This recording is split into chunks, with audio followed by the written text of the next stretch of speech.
As I'm recording this video, I've just got out of the 1:20 PM showing of Mission Impossible Dead Reckoning Part 1, and I was really looking forward to this movie. I think by now if you've watched the trailer, you know what to kind of expect and those kind of death-defying moments, and this movie absolutely delivers on those moments.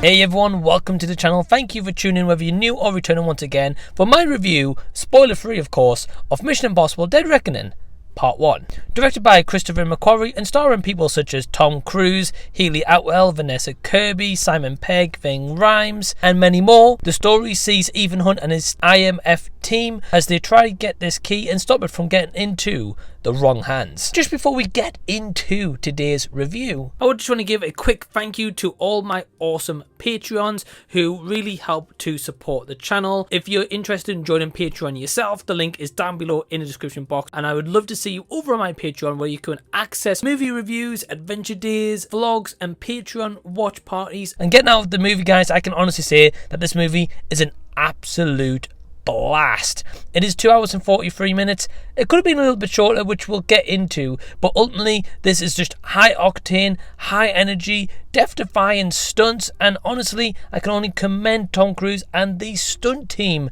for what they put themselves through to deliver us a great popcorn action movie, and of course the first part out of two. This movie is honestly just filled to the brim with set pieces, also an emotional part as well. I found myself really invested in these characters and really invested as the movie went to progress. Several times I kind of had my mouth open, being like, whoa, like, you know, what am I experiencing here? Because some of the action stunts that we see are just truly mesmerizing. Tom Cruise once again puts his body on the line to entertain us, and he doesn't fail to do so. That moment that you see in the trailer where he jumps off the cliff, so it's not a spoiler, it's in the trailer, that sequence is highly entertaining. It is really, really well done, and so well done to the point where that sequence alone in that third act, which a little bit of a minor spoiler, it's in the third act, so you have to wait a little bit to see it, is really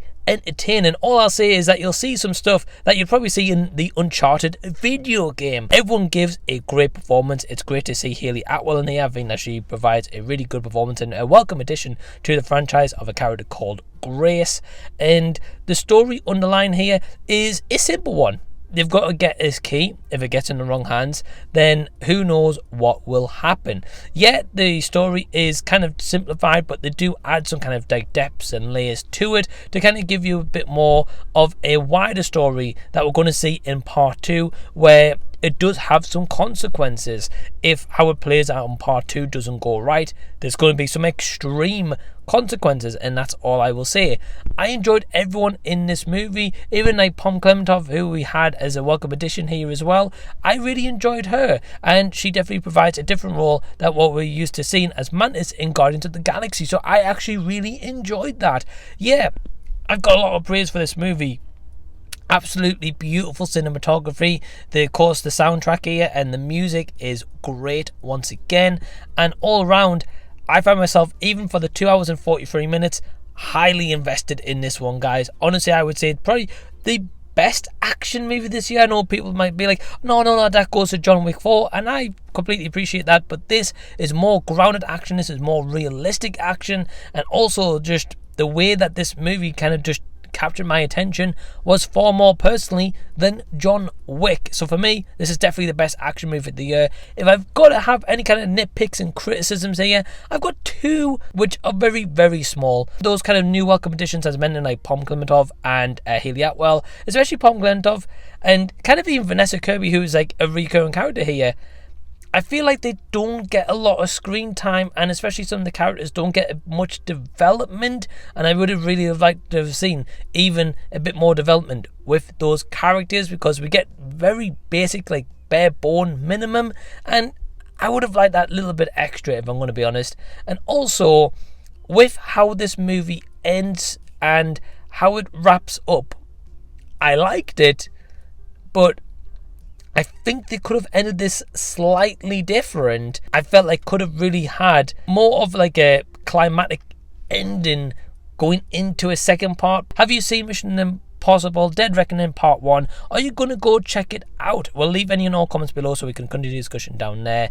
And my overall score for this movie is a 4 out of 5 stars. Thank you so much for watching this review. Really appreciate you taking your time to do so. Give the video a big thumbs up and also subscribe to the channel by clicking the red button down below so I can see you again on future videos. And until the next time that I see you, I'll be seeing you later.